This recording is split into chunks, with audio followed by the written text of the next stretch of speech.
Assalamualaikum dan selamat pagi semua kepada lecturer kita Dr. Nur Huda Saleh dan semua rakan-rakan yang berada di online ini.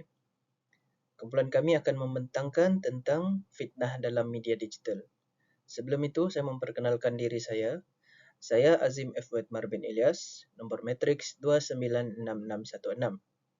Dan bersama-sama saya, Muhammad Hasbullah, Ili Fazia, Muntika Iskanur, Jeli Rimatin, dan Muhammad Afif Farhan.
Assalamualaikum dan salam sejahtera.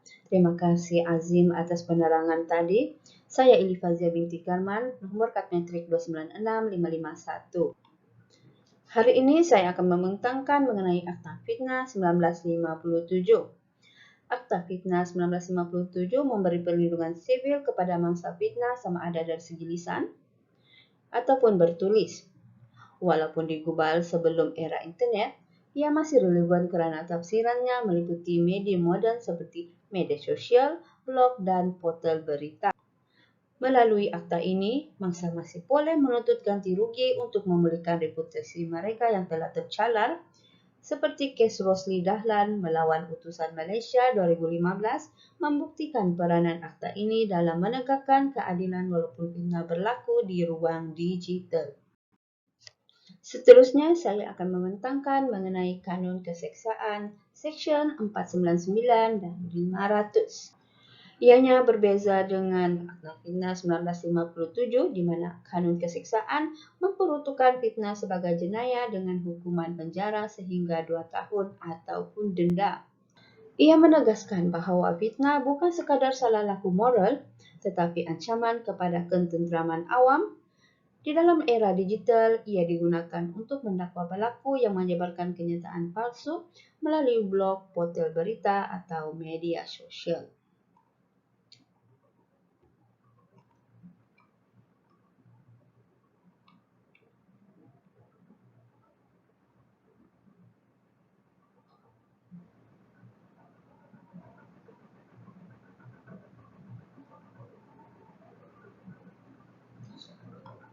Seterusnya, saya akan memberi laluan kepada rakan saya untuk melakukan pembentangan seterusnya. Sekian, terima kasih.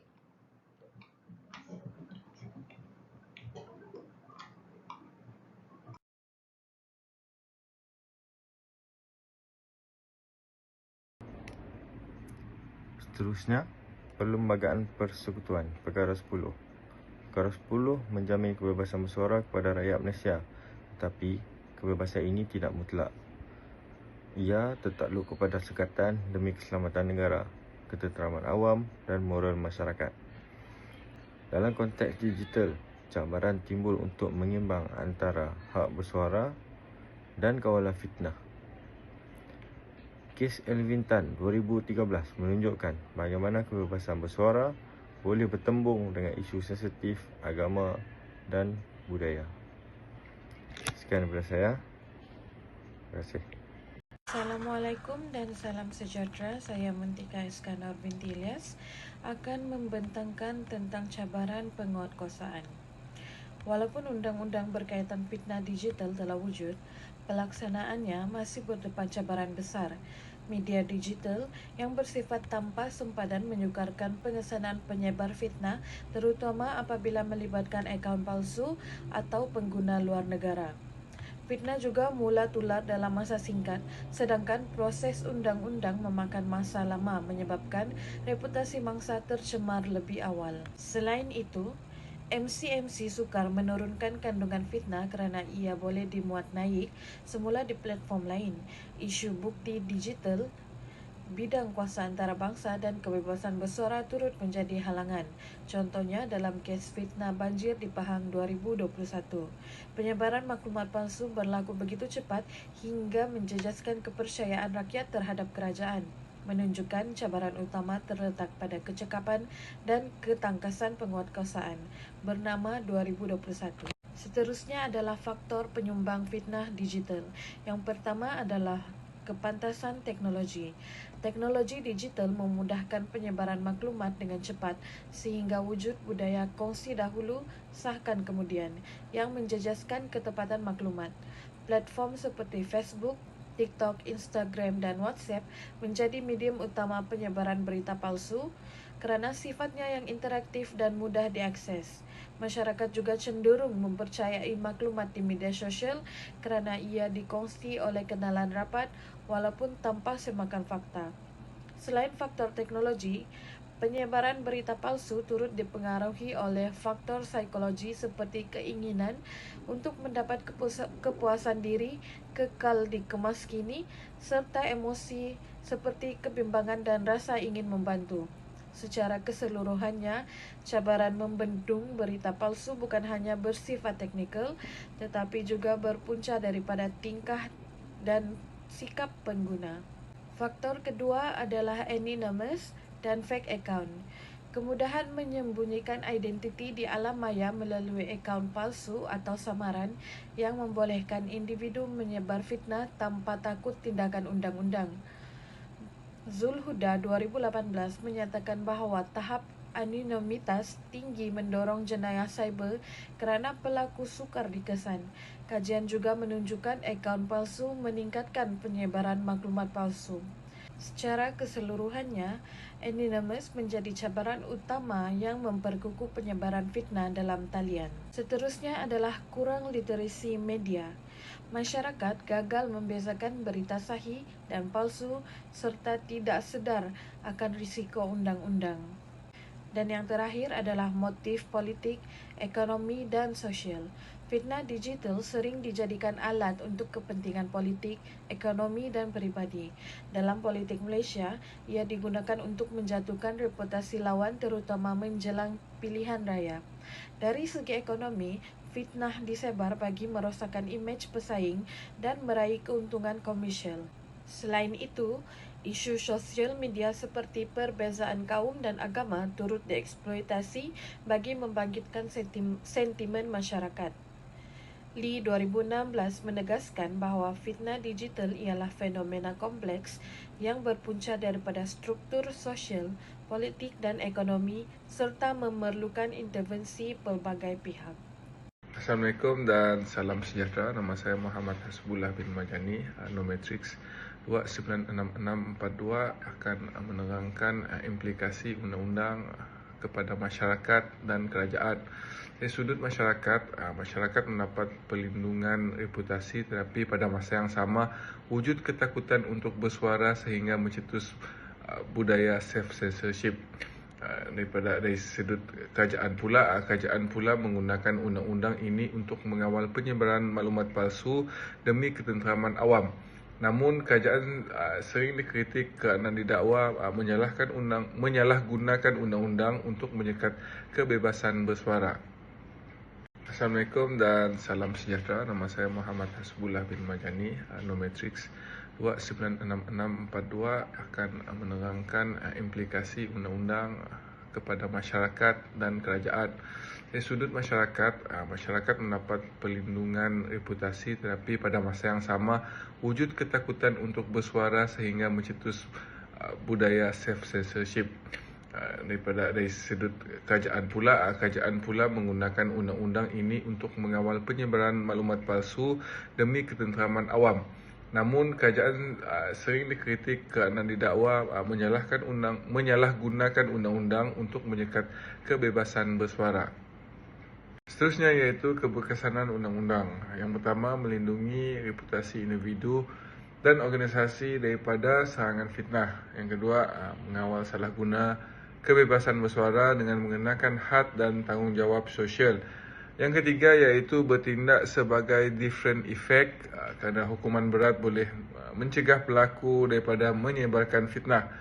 Yang keempat, memaksa industri media dan teknologi menjadi lebih bertanggungjawab dalam menguruskan kandungan. Selamat petang dan salam sejahtera. Saya Gileri Martin, nomor matriks 296638 akan membentangkan cadangan penambahbaikan.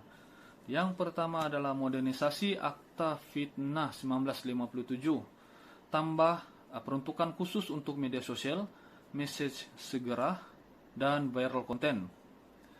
Modernisasi Akta Fitnah 1957, undang-undang ini perlu dikemaskini dengan peruntukan khas untuk media sosial dan mesej segera. Sebagai contoh, jika seseorang menyebarkan fitnah melalui aplikasi WhatsApp atau TikTok, tindakan undang-undang boleh diambil dengan lebih jelas dan cepat. Yang kedua, penguatkuasaan lebih kukuh, kerjasama SKMM, PDRM, dan Cyber Security Malaysia. Tambahan penggunaan AI dan Big Data untuk kesan fitnah lebih pantas. Sebagai contohnya, penggunaan teknologi AI boleh mengesan akaun palsu yang menyebarkan fitnah sebelum ia menjadi lebih tular. Dan yang ketiga, program literasi undang-undang digital, didik masyarakat dari sekolah hingga dewasa tentang kesan fitnah digital. Program literasi undang-undang digital perlu diperluaskan. Sebagai contoh, pelajar sekolah boleh diberikan pendedahan awal tentang kesan fitnah digital supaya mereka lebih berhati-hati berkongsi maklumat dalam talian. Dan yang keempat, kerjasama antarabangsa. Wujudkan MOU dengan platform global yaitu Meta, TikTok, dan akaun X untuk mempercepatkan penurunan kandungan fitnah. Kerjasama antarabangsa perlu diwujudkan dengan platform global seperti Meta dan TikTok. Sebagai contoh, apabila satu kandungan fitnah dilaporkan, pihak platform boleh segera menurunkannya daripada laman mereka. Secara keseluruhannya, melalui undang-undang yang moden, penguatkuasaan yang tegas, pendidikan rakyat dan kerjasama global, kita dapat membentuk ruang digital yang lebih selamat dan bertanggung jawab. Yang terakhir adalah kesimpulan. Secara keseluruhannya, isu fitnah dalam media digital menunjukkan bahawa kemajuan teknologi komunikasi bukan sahaja membawa manfaat besar kepada masyarakat, tetapi juga mencetuskan cabaran serius terhadap reputasi, maruah dan keharmonian sosial. Walaupun undang-undang sedia ada seperti Akta Fitnah 1957, Kanun Keseksaan dan Akta Komunikasi dan Multimedia 1998 telah memainkan peranan penting dalam mengawal penyebaran fitnah, namun masih terdapat kelemahan dalam aspek penguatkuasaan dan kesesuaian dengan era digital masa kini. Oleh itu, pada masa hadapan, undang-undang komunikasi perlu lebih progresif dengan menyeimbangkan antara kebebasan bersuara dan perlindungan maruah individu. Di samping memperkukuh kerjasama antara kerajaan, agensi penguatkuasa, platform digital dan masyarakat umum. Langkah ini penting agar negara kita mampu menghadapi cabaran dunia digital dengan lebih bertanggungjawab, beretika dan berkesan. Terima kasih.